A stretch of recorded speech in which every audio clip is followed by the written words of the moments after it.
මේ තියෙන්නේ දියතිප්පිලි කියන ඖෂධය. මේක බොහෝ අය ගලවා ඉවත් කරනවා. පාත්ති වල ඒ වගේම වතුර වැටෙන තෙත් ස්ථානවල මේ ඖෂධය බොහෝ අවස්ථාවල දකින්න ලැබෙනවා. ඊටාම ලස්සන මේ දියතිප්පිලි කියන ඖෂධය. මේකේ කඳේ විනිවිද පේනවා. මේ පත්‍ර නිකන් බොලත් කොලේ ආකාරයට හැදෙන්නේ. මේකට කියන්නේ දියතිප්පිලි.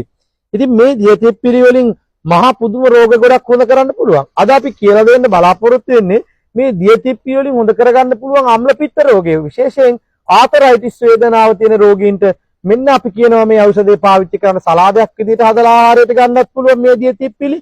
නිකන් තිප්පිලි නෙවෙයි මේ හොඳට මතක තියාගන්න. දියතිප්පිලි කියලා මේකට අපි හඳුන්වන්නේ විතාම අග්‍රගණයේ දිව්‍යගණයේ ඖෂධයක්. මේක අපේ මේ වෙදකමත් එක්ක එකතු වෙච්ච ඖෂධයක්.